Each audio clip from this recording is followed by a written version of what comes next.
Welcome back to the Creator Spotlight here on the Spotlight and Fightful. I am Steven Jensen, joined as always by Jeremy Lambert. And our guest today, you know him from the Major Wrestling Figure podcast. He is an owner of the Major Bendies and all the behind the scenes great stuff they got going on in that whole brand. We are joined by Michael Kanik. Kanik, thank you very much for joining us. How you doing? Fantastic. Thank you guys so much for having me. I'm shaking with excitement. Yeah, well, I am too, because people who didn't get to see the pre-show, the dark match before we started going live Yeah. here, and well, this will actually technically we're recording now, but y'all will see it on Thursday. But we were just kind of fanboying out on some of our collections and stuff, and I made sure to get some of my stuff in the background because I knew that Kanik was going to be coming with the heat with everything in his background. Jeremy, very plain. I feel I'm like, I got a Peter Forsberg figure here. That's about all I have like around me. So yes, I'm very out of my element. I was looking for my Orange Cassidy here, but I can't find it. Autographed Hasbro wall. Woo. Everything that is autographed. Ooh, that's so cool. I've got my autograph collection right now. I showed you my Funkos a second ago. Like behind me, I've got some signed WCW and some signed AEW. But I see Myers the autograph collection. Yeah. Cardona with autograph. You guys are nuts. But so speaking of, I wanted to jump right into it.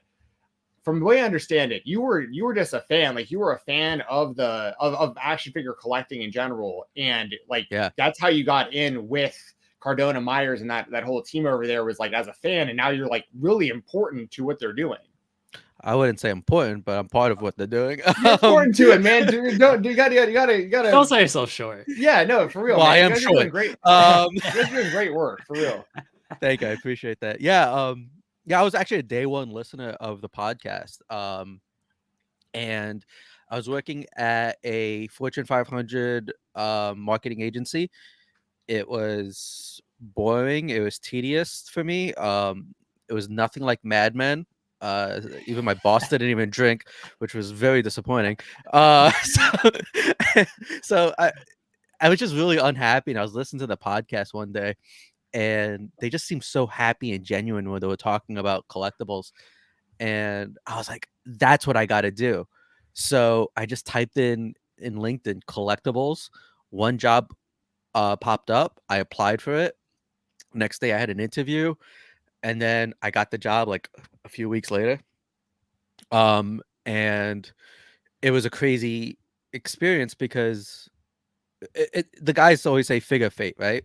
Yeah. And it was figure fate that I applied for this job, and they were looking for someone who could lead the WWE brand that they just acquired.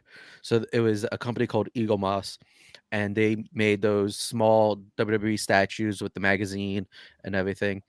So I had the pop culture experience. I never worked in the toy business really. I was working at this marketing agency. I worked for another company before that that did office supplies, and like they made all these like weird tchotchkes for Chase Bank, and that's where I actually got the knowledge how to do all these things. But it was figure fate because they were looking for someone who had marketing experience and knew something about the WWE. So I just kind of fell into their lap, got everything. I got the job, and probably like 2 weeks later of getting the job, the guys were doing a promotion where they would call you for thanking you to for buying one of their shirts on Pro Wrestling Tees. And they called me, and I let them know about the how they inspired me to get this job. And I think it was just Broski being cheap and trying to get free product. He started following me on Instagram, and that's kind of how it started. He then mentioned later on the podcast that he was looking to make foam fingers, and with my experience from my previous job, I knew how to do that. So I reached out to him and I said, "Hey, I can get this done for you. It'll just take about 2 weeks. Is that okay?" And he was like, 2 weeks? Yeah, let's do it. And yeah, so the foam fingers went into being keychains to condoms, and then the pandemic hit, and I was doing a lot more merch for them because they were on their own now when they got let go from the WWE, and I had the idea of doing wrestling buddies. And we called them Major Buddies. And I have actually one right here next to me. This is Smart Mark Sterling. Mark, awesome. But so I had this idea to do wrestling buddies and do stuff that's outside of the normal merch, right? And Matt had zero faith in me. He said, if you can make it, and it looks good, I'll completely fund it. And that's what we did. I got him a prototype really quickly. He's like, "Holy shit, you did it!" I think he then realized I drink a lot, so he probably thinks I'm an idiot most of the time. He realized I'm kind of smart, and I kind of know what I'm doing. And he was fully on board, and we made the buddies. It was first to start off with Matt and Brian, and they sold out in the day. And I shipped them all out. And after shipping them all out, I was like, "That's really cool. People, we have something here. I think we can continue doing this, but I don't think wrestling buddies are the way to go because it's hard to collect wrestling buddies, right? You can't build a collection off it. A lot of space. A lot of real estate taken up, and you can't really get them signed. You can't really display it properly. And I had just bought a bunch of Bendums from Wrestling Universe in Queens, and I had them stacked up, and I was like, I think I could bring this back, and I think this is doable. I think this is has nostalgia for me. I think it has nostalgia for others, and that's how it kind of kicked off this voyage of Major Bendies.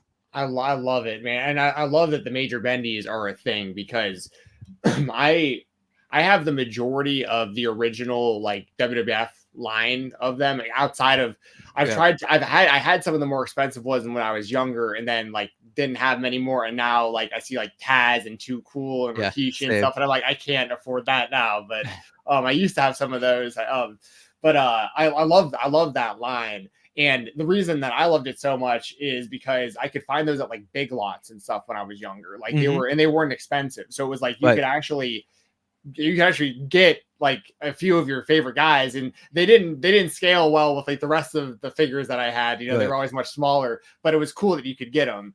And I actually collected a lot of them during the pandemic. I started like collecting a lot of them, and a lot of it was because of the Major Pod, because probably around 2018 or so, I want to say, I started seeing them popping up on like YouTube and stuff, and they were still in the WWE at the time doing like a WWE action figure hunting show for them on YouTube a little bit, and I was like, damn, is it cool to be a collector again? Because I need like maybe I should get back into this, because like I had sold all my stuff from when I was younger, and I was like, and they made it cool again. Like you guys made collecting cool for adults, which is like doesn't get enough credit probably. Like even just a handful of years ago, this was not considered cool for adults to do this, and now it is. At least in my opinion, it is now. Right? Yeah. No. I always give them credit for that. They kind of made it cool again. There was like a period, I think everyone's gone through this as collectors, where you either hide that you're collecting or you stop collecting because you don't want the backlash. Like the movie The 40-Year-Old Virgin gave us such bad rep that like you did not want to walk into the toy section and look at it. Like you did, but you kind of like, I know it was like almost like walking to the porno section in Blockbuster. Yes, and if you made eye contact with someone else, especially if they were also wearing like a wrestling shirt or something, it was like, "Are this guy my friend, or is he like my op? Because like he wants the same figure I'm looking for." Is he competitive? I know the feeling. Yeah, but now it's cool. Like it's open. People show off their collections now. It's like the thing to do. So it's bright times. The nerds have took over. Yes. What were some of your favorite things to collect, like growing up? What got you into really collecting? We were saying this or discussing this in the dark match. Power Rangers was my thing. I love Power Rangers. I remember going to Toys R Us with my brother and my mom, and it was like Jingle All the Way. Like there was a lottery system to get the Megazord or the Dragon Zord or the Command Center, or the Flute, and it was just like a thrill back then.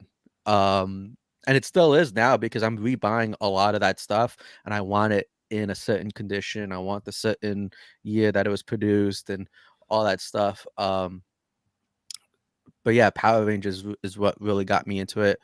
And then, wrestling figures in general, because I can't think of when wrestling was not in my life, because my father watched it, my brothers watched it, my mom secretly watched it. She probably won't admit it. But yeah, it's just so those were like the two big things for me. Okay. You had mentioned a big Power Rangers purchase on our dark match as well recently, which I very much respect. I love Jason David Frank, rest in peace, the original Green Ranger, White Ranger. And I was actually very much in the market for what you purchased, but I was looking prior to him passing away, and I'd imagine a lot of his stuff has probably gotten even more expensive since then. So but what are some of your favorite Power Rangers things that you currently have right now in your collection?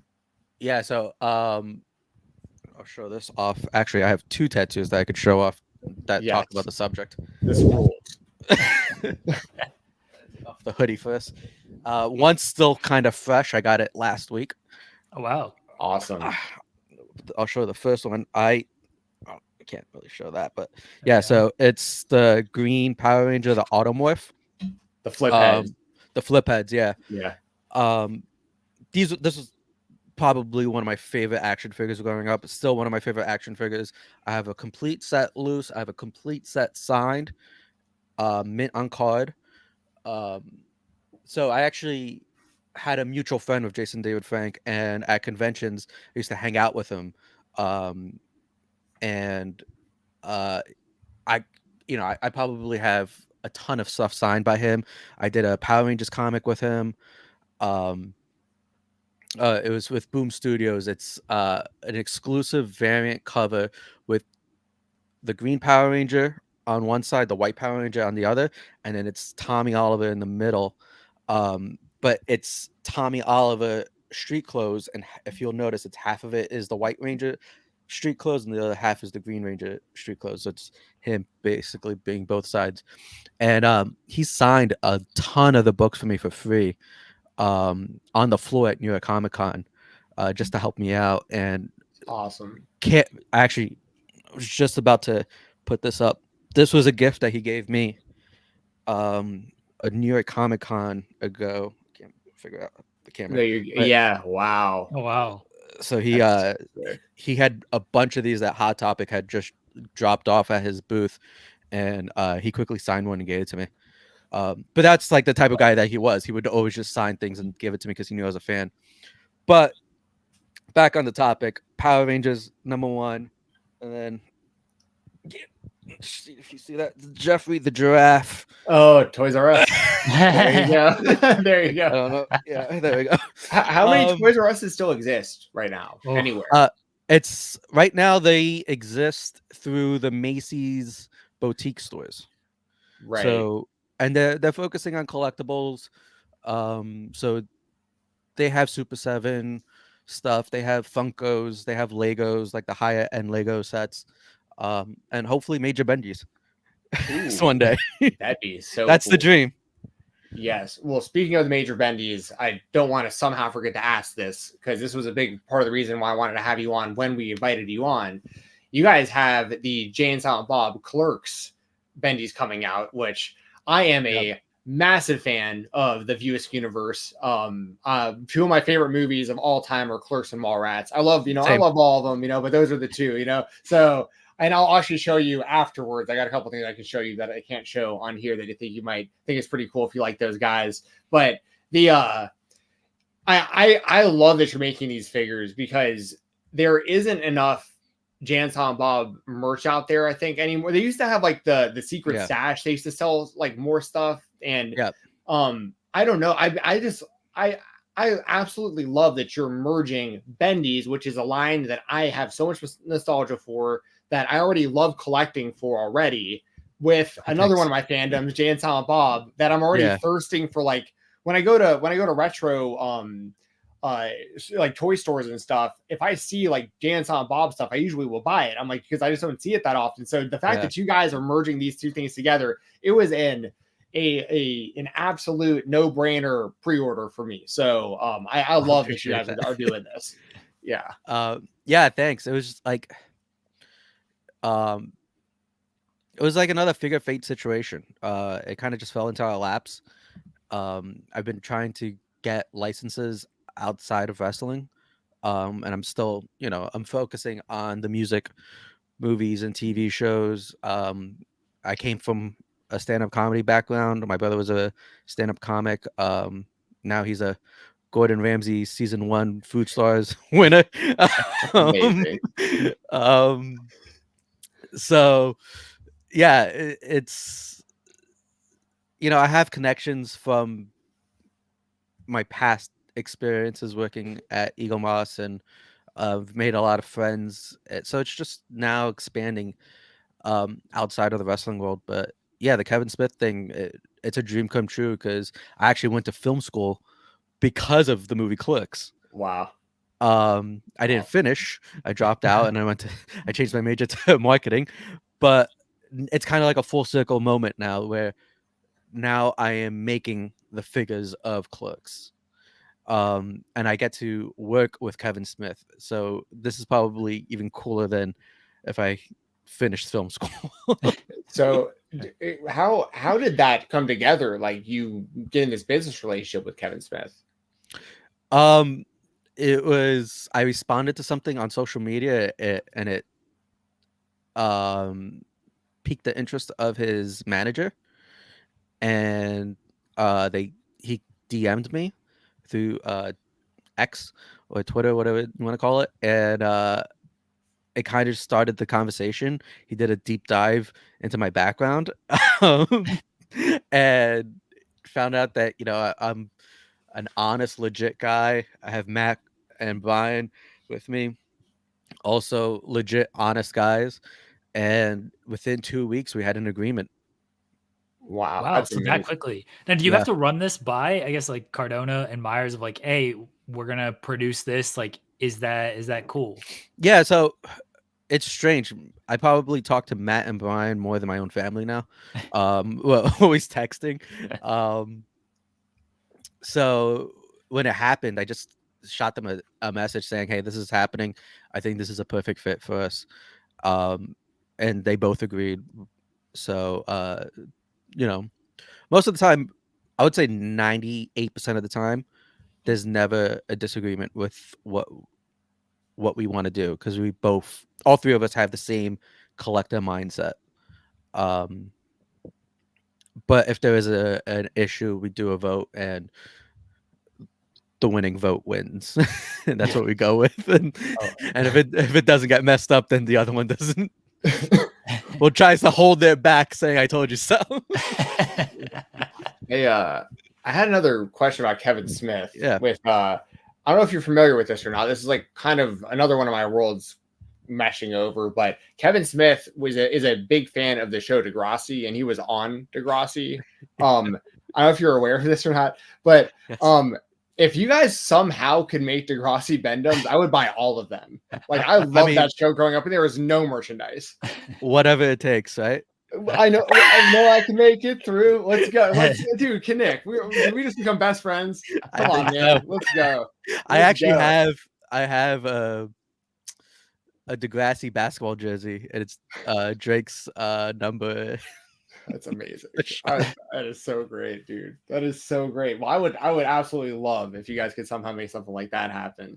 But I love that you guys are thinking outside of the box, like, and you guys are such fans yourself that you guys, it isn't just about like a cash grab with you guys, which I really, really appreciate too. Like you guys are making products that like actual fans actually want to buy, that we think is cool, that we can take to signings and stuff. And like, I think that's a big part of it too. You guys aren't making like lame like cash grab products. These are like actually good products that actual collectors want to get, that real collectors are producing themselves. I just think it's just kind of a win-win for everybody as far as I'm concerned. Yeah, I think it's because once again we had the collector's mindset where everything we did with Bendies and Big Rubber Guys was done almost, if I would say 98% of it, once again, was done on purpose. That makes it the way it is.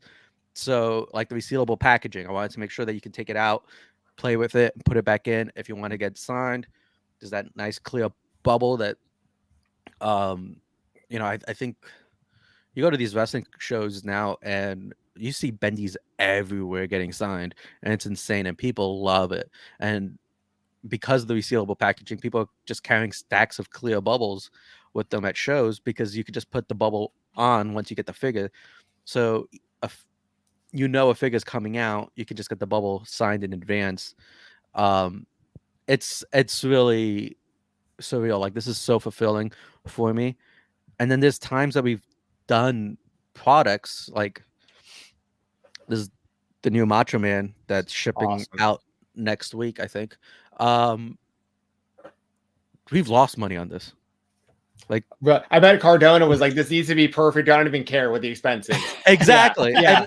Yeah. I mean, look at the deco hits. Yeah, it's amazing. Yeah. That's a great figure. This is the most expensive bendy ever.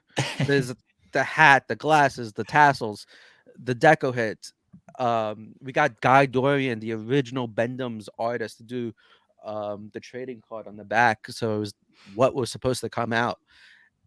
Everything about this was super expensive, but we were like, we don't care. Let's just do it.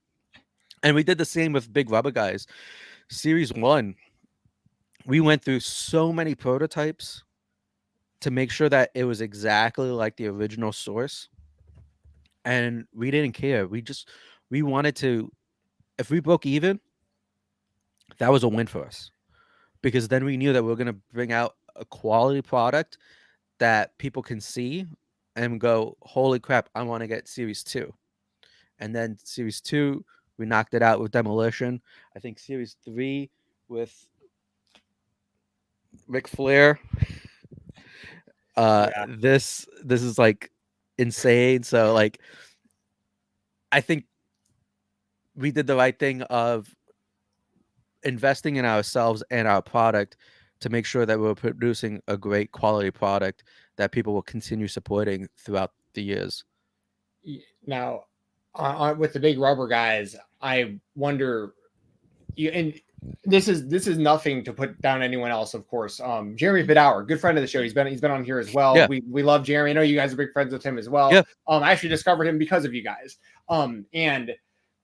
But one of the criticisms of the AEW Jazzware line is the LJNs, the different materials, and some of them, like, they didn't really feel like the old LJNs. And is that part of what went into your all's decision making? Was like, there's been others who have kind of tried this. These need to be authentic. It doesn't matter if it costs more.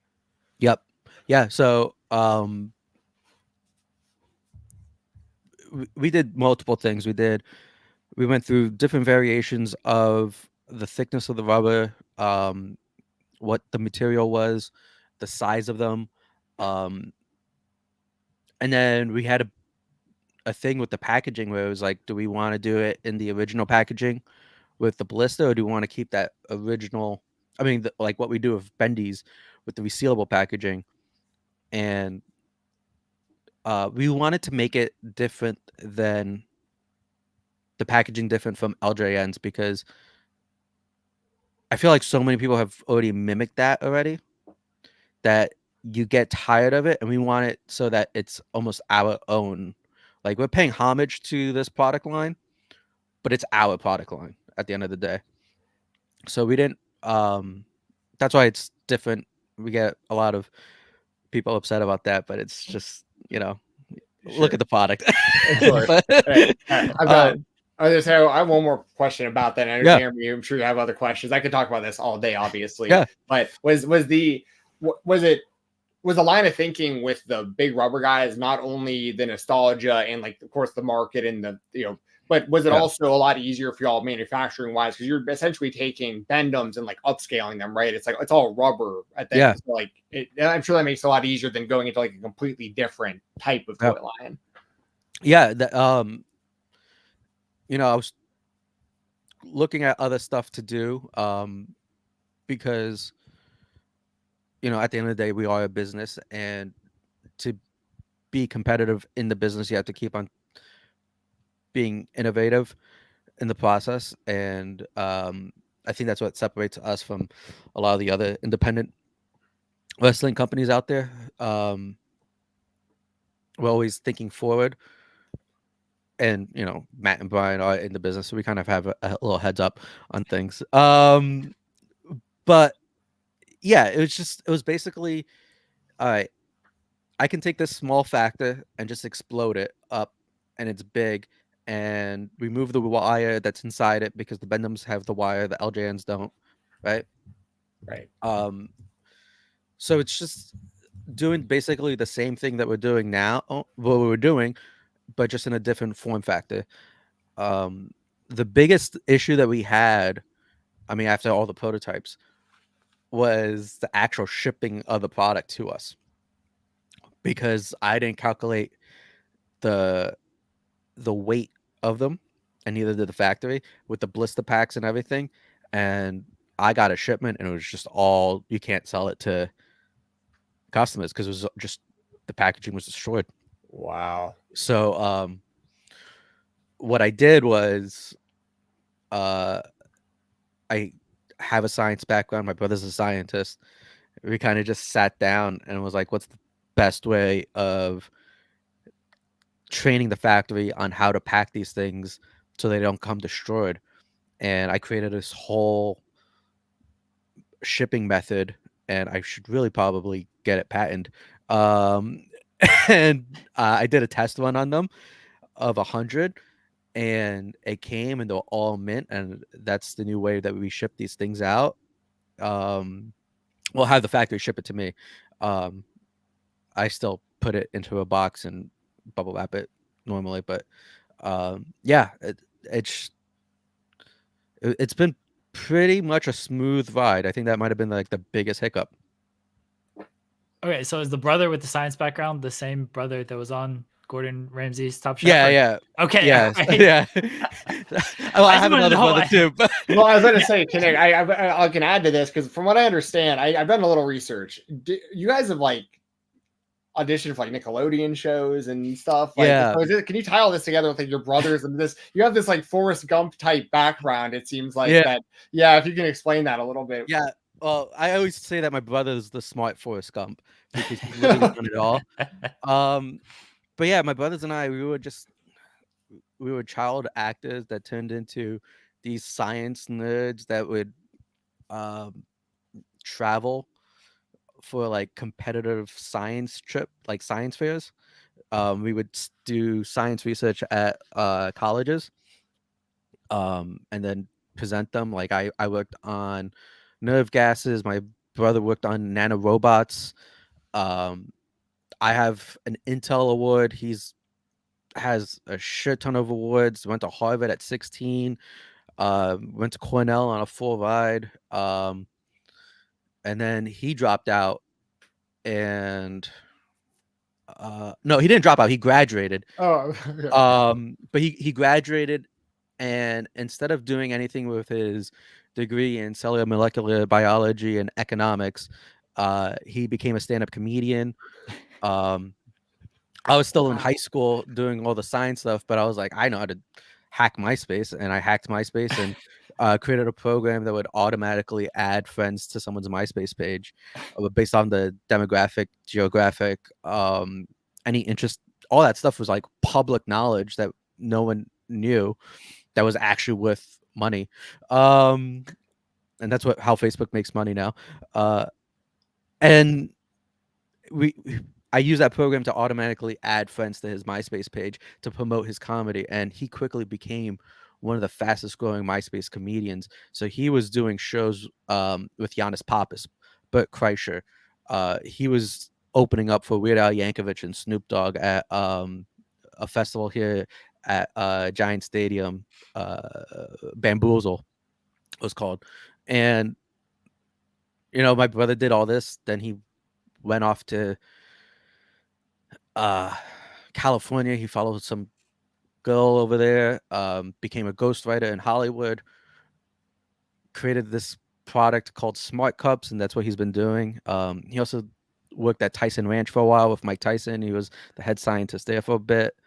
But yeah, it's weird. We all have like a weird background of things. That's wild. Did any of y'all? Because I know I believe it was. I believe it was you talking to Hornswoggle recently. I'd seen some clips, and you had mentioned the Nickelodeon stuff, like auditioning for Nickelodeon shows. Did these worlds ever come together? Were any of y'all ever on like figure it out? Like this seems like they'd be the perfect like I went, I created this thing when I was a little kid. You know what I mean? No, we did a lot of extra work, and that was about it. Nothing too big. Chris was on Where in Time is Carmen Sandiego. One of those PBS shows, and I always give him shit for it because he was asked a question. There was like a year frame, and you have to say if the person was not yet born or already dead, and it was like 1842 or something like that, and it was Mick Jagger, and he said already dead. So I always like setting him Rolling Stone songs once in a while. I'm like, already dead or not yet born. But yeah, he did a lot of extra work for like movies and stuff. Got to work with Al Pacino, Brad Pitt. I was the not cute enough brother that got dropped by the agency because I didn't do what I was supposed to do. What extra work did you do for Nickelodeon? I really didn't get to do much extra work. I probably did like a few of the voiceovers, like Clue. It was really Chris and Joey. Joey's the other brother that we really don't talk about. Doesn't have that much of an interesting life. Actually, no, he was on a dating show for TLC and IGN called Geek Love. And they did 2 episodes for him because multiple girls were into him. I actually now I'm remembering you the why you got dropped for the agency. I remember you talking to Hornswoggle about this. So it was you didn't want to work on your birthday, right? I didn't want to work on my birthday, but it might have been a Michael Jackson music video that you missed. Yeah, and the agency got really upset and just dropped me. And I just had to watch my brothers go on all these auditions, which I really didn't mind because I didn't like it. I didn't like the camera being on me. I didn't like the attention. I just really liked the craft tables that they had out for the kids to be hopped up on sugar so they can be energetic for the camera. So I would go in, I would steal all the fruit roll-ups and fruit by the foots and the gushes. I was living life. I didn't have to do shit. I was basically getting paid to not do anything. I peaked at a young age. Now, do you still currently eat all of those snacks that you just mentioned? Oh, I still do. Yeah, and Matt hates the shit out of it because like he sees me so unhealthy. He's like, you own this company, you have to be fit, you have to look good. I'm like just eating garbage and drinking beer. I'm like, I don't give a fuck. You're not the face out there. Like you're doing promotion and stuff. Like Cardona and Myers are the people out there selling everything. Yeah, I'm the one who's up late at night talking to China. I get a right to look like shit. I don't sleep. I'm very fascinated how you and your brother were scientists going to Harvard, Cornell. It's like, yeah, now stand-up comedian and in the world of wrestling, I make figures of half-naked men, and he's dying to sell his company so he can go back to stand-up comedy. And you said you walked away from a job at like a Fortune 500 company, like a good job. Yeah. You just weren't happy. I mean, that's you're really out there living the American dream when you really think about it. Like you had a good job, but like you weren't happy, and like you literally like the thing you're passionate about, you get to do every day. And like, I mean, that's super fortunate, man. And has your relationship? I mean, I know it's obviously strong with Myers and Cardona, but like, was it always like that really from day one? Like once they realized that like you weren't full of BS, like I always tell Myers, I'm pretty sure you hated me when we first met. And he was like, I didn't hate you. I just didn't know who you were. But now, like, Brian and I are like, he probably talk on the phone. One of the few people I actually talk on the phone with, almost daily. And he'll call just to check up on me. And you know, Matt is Matt. But no, we have a very good relationship. We talk, and you know, I think we've gotten closer. I mean, we just spent a weekend together in an Airbnb. So yeah, it's insane. Like I went to Madison Square Garden to watch Zack Ryder, right? And now I am talking to Zack Ryder daily and asking him questions of what fiber do you take because I need to poop. So it's like it's insane.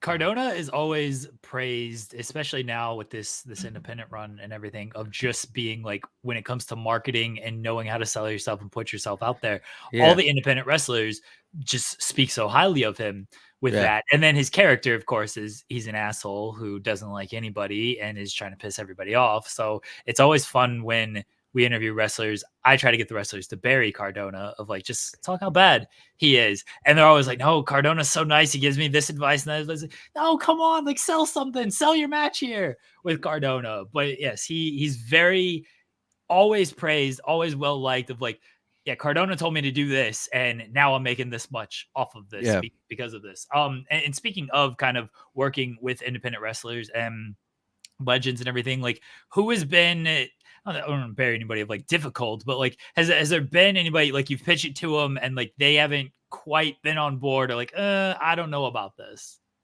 I don't think so. You know, we've sent people contracts and they just didn't sign it. Oh, who's that?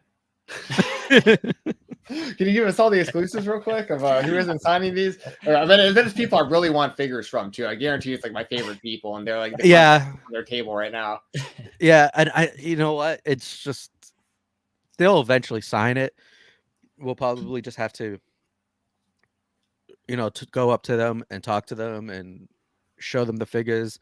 They may just be not sure, but for the most part, everyone wants to work with us, and I think it's really we have a very nice symbiotic relationship with Matt, Brian, and myself, and TTD, and you know, we have Josh, who does our 3D designs, and Brian Beatty, who also does our 3D designs. But you know, we've created it's a symbiotic relationship. Matt and Brian are just so well known in the wrestling world because they've been doing it for almost 20 years, or if not 20 years. And they've built that trust with people. And then there's me, who I've been doing this for almost 3 years now of the figures, but I've also been doing merch for the guys for almost 5 years. And I've never fucked anyone over. I always deliver on time. If there's a mistake, I own up to it. And you know, these guys talk, right? So it's gotten to the point where we don't have to chase anyone for contracts. People come to us. There's wrestlers who I've never met all of a sudden just text me and just say, "Hey, I heard you're the guy to talk to. Can you help me with so and so for my merch table?" And I do it. You know, I think Chavo Guerrero lives very close to my brother. I've known him for longer than Matt and Brian, for almost 10 years.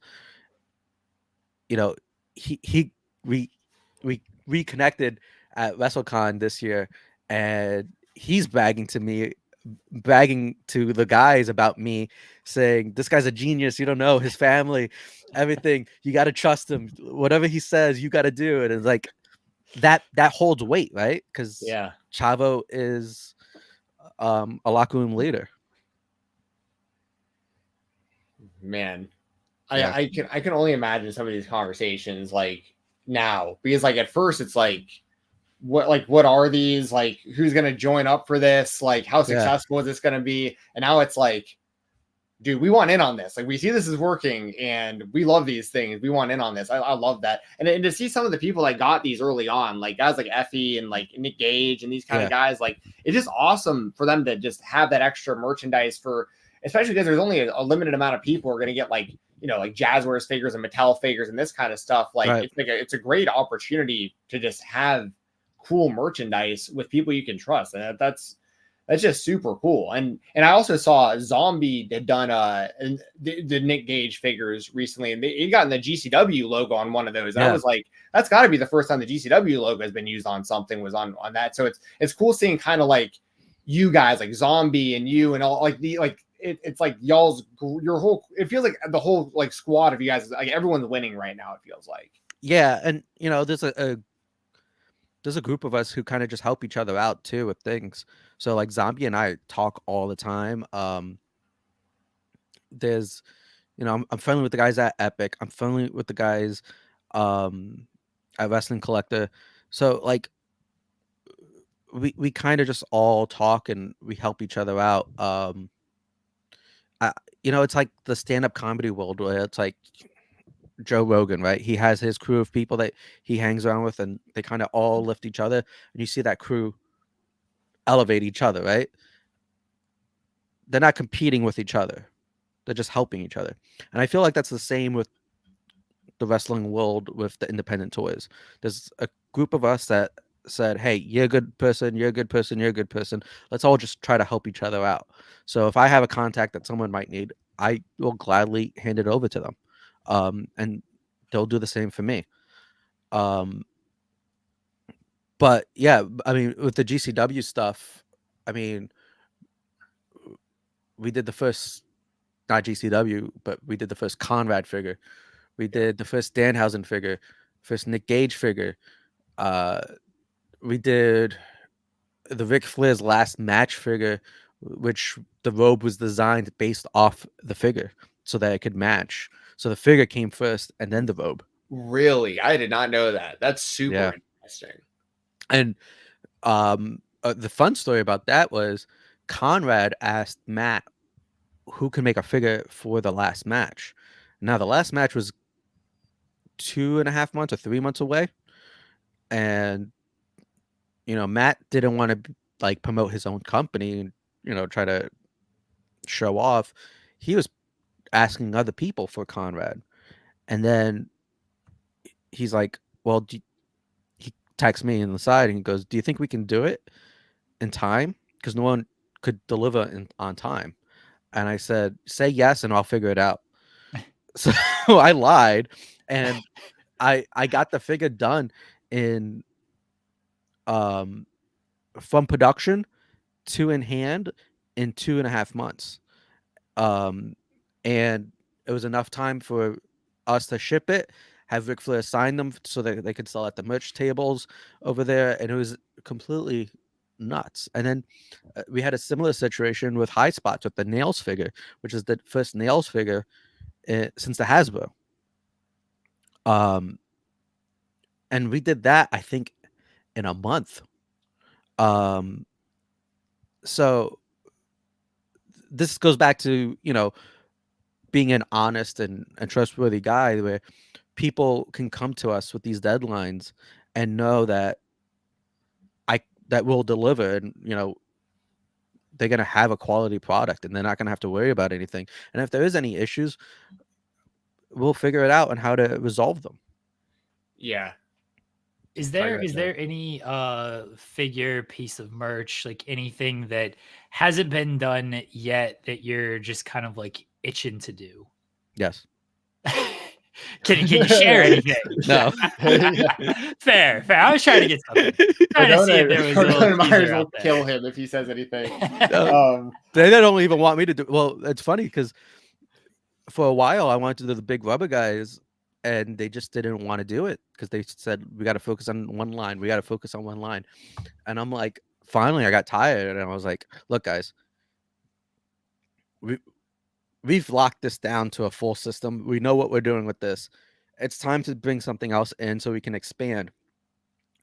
You either do it together with me or I'm doing it on my own because someone else is going to do it before us. And I don't want to be the one copying them.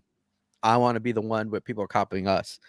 And Brian was on my side. Matt's like, all right, go see if it can be like the LJN. If you can do it, then let's do it. And I sent him a prototype, I think like a week later. And it wasn't exact, right? But it was really damn close. And he's like, okay, let's do this. Let's keep working on it. And that's how that built up. And, you know, I'll probably end up working on stuff on the side without him knowing. I'm very interested to see what comes next from y'all's minds, because I'm a big fan of what you guys are doing up to this point for sure. Someone else I wanted to ask you about, this is a really random question. It's just because he's in y'all's world, and I'd imagine you've interacted, you probably even on camera, and I probably just missed it. What are your opinions of Super Gabby? So I grew up, I don't know if you're familiar with the comedian Joey Diaz. I am. Okay, so me and Joey Diaz grew up in the same town in Union City, New Jersey. For me, Super Gabby is nothing special. Okay. I went to school with 200 other Super Gabby. A lot of guys like Super Gabby. Okay, gotcha. Because he's a lot. I like his videos, but he's a lot. Like you can tell Cardona a lot of times, like, bro, chill out a little bit. I'm starting to get a little bit nervous out here. Yeah. I've interacted with him a lot. I went to his storage unit. Spoke to him backstage at shows. The dude's just shot. That's the best way to explain it. He's a nice guy. He's just shot.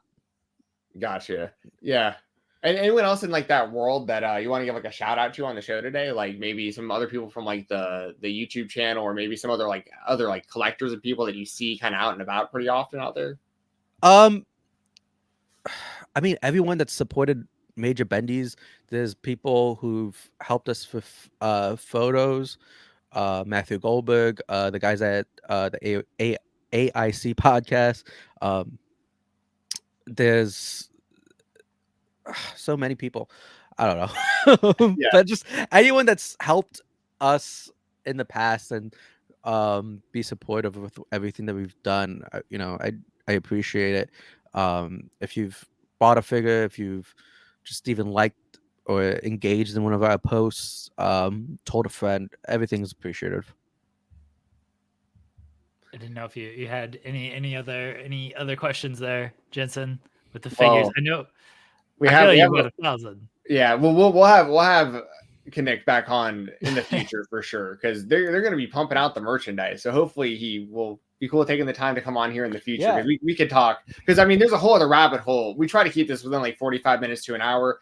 There's a whole other rabbit hole we can start. Oh, that's so sick. There's a whole other rabbit hole we can go down. That's not even wrestling related, on just Power Rangers and 90s stuff. I mean, I'd be here for hours. I could talk Power Rangers, comics, Star Wars.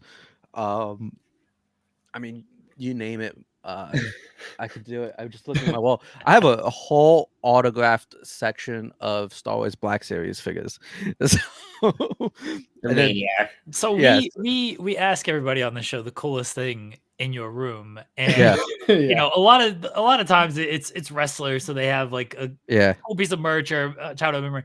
But you, Padawer, I'm blanking, and you're gonna have to help me, Jensen. Another big figure collector that we had on. I mean, we've had Kyle. Oh, Kyle Peterson. Yeah. Yes. Kyle Peterson's like, great. Yes, when these people come on and they have these big figure collections, like, what's the coolest thing in your room? And it's like, well, just look at this wall behind me. Like, it's all cool shit. I mean, my room is really cool. Like, I have autographed Mike Tyson action figures. I have a graded copy of Wayne's World on VHS, because that movie probably shaped me to be the terrible person I am. Autographed Power Ranger stuff. But the cool thing that I have is, and it's probably not even worth that much.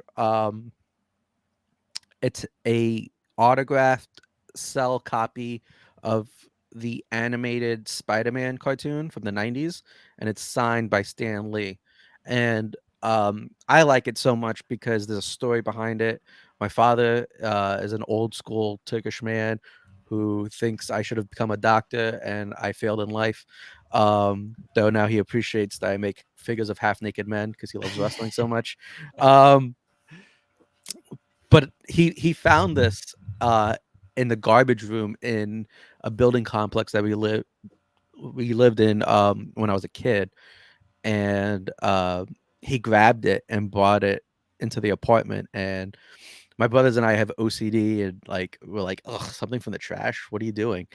And I quickly saw that it's a signed cell from Stan Lee, and I quickly got gloves, removed the frame, and took it out and got it reframed. But yeah, I think that's the coolest piece, just because when I look at it, I just think of my dad, who's I'm talking about him as if he's dead, but he's not. He's very much alive. That's cool though. I like that a lot. A lot of the time, the most like sentiment. Some of my favorite stuff in my collection too is like isn't the most Yeah. expensive stuff. It's like the memory of like whoever gave it to me or whatever. Right. Like, and I definitely appreciate that as well. Man, we could talk forever. Do you this one last random question? Yeah. Do you collect cards also? So I collect trading cards. I actually have a pile that I'm sending off. I have two separate piles. I have one pile for PSA and another pile for CGC. But I am nothing like Brian and his collection. Gotcha. I was just curious because that's something that like I got really deep into the figures, over the last few years, and then started running out of real estate as all collectors start. That becomes a problem. Yeah. And then I was like, okay, maybe I'll just switch to the cards a little bit here as like a little change up because they don't take up too much space. Yeah. And then that became a really dangerous rabbit hole because now I'm buying them by the blaster or by the hobby box and stuff. Right. So now I've actually got a whole now the cards are taking up a whole bunch of space because I'm running out of like drawer room and binders and all that stuff. So it's just because, but now I'm in the same kind of boat too, where I've started to get my cards graded and stuff recently too. So yeah, it's become a whole other fun.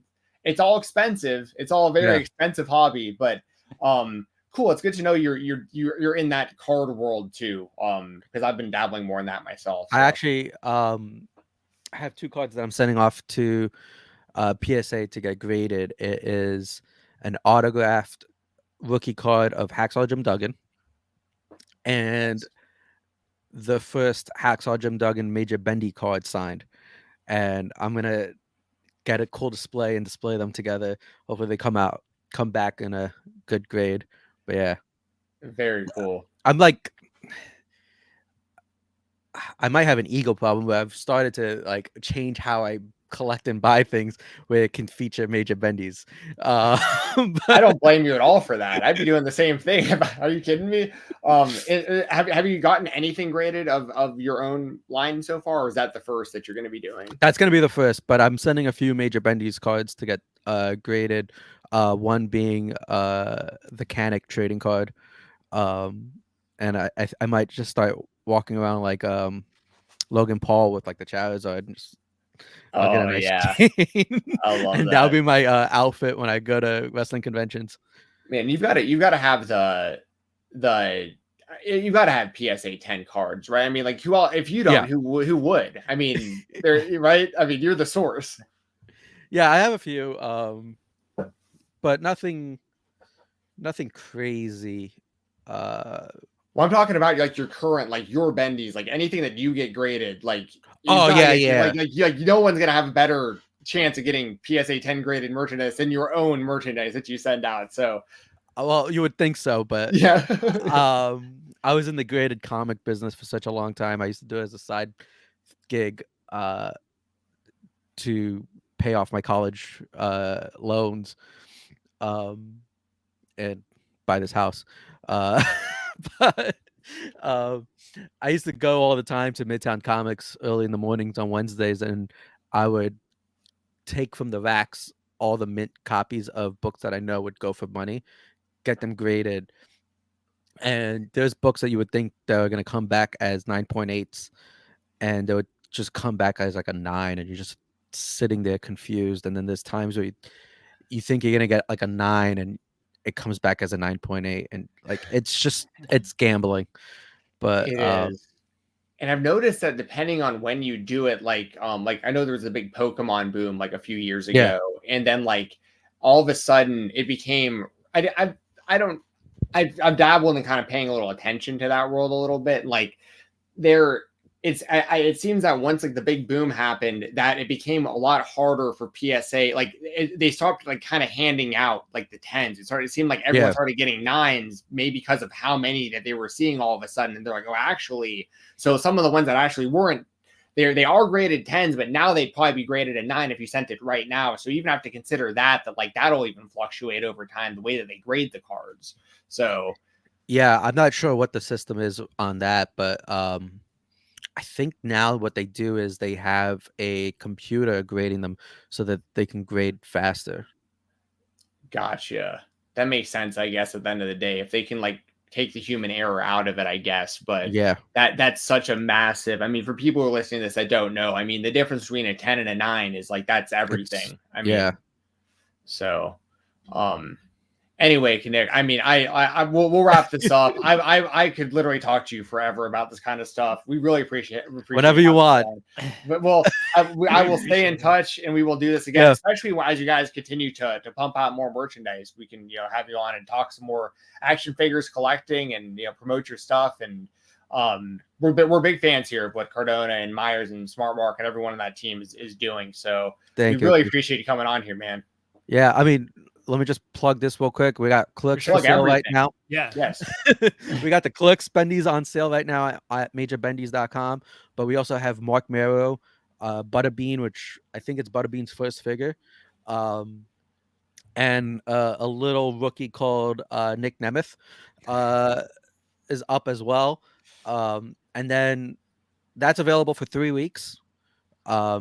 So I don't know the exact date. It's like February 5th, I think, is the last day to order. And once that time period is closed off, that's it. You can't order these again. You may be able to find them at another retail partner, but if you want to guarantee that you have these in hand, I would order now. And then in February, we're gonna have Hacksaw Jim Duggan, Big Rubber Guy, and Magnum TA. So those are 2 Big Rubber Guys. I would place your order right away, because if you're looking at what they're going for right now on eBay of past series, it's going for 2 to 4 times the price that we sold at retail. So get your orders in. Yes, we can put the link to the Jay and Silent Bob pre-order in the description of this video too. So people who listen to this, if you guys want to go pre-order those Jay and Silent Bob figures, and we'll have other links down there below, so y'all can follow Kanik and everything they got going on.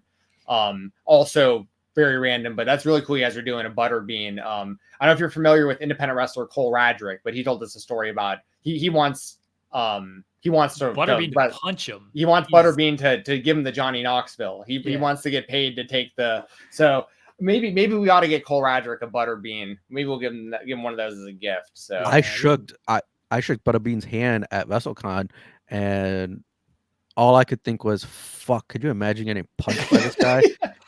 And I was like, Cole's a crazy person. Yeah, he's insane. Yeah, I was thinking, I'm like, fuck, can you imagine getting punched by him right now? I'm like, what would it be like in his prime?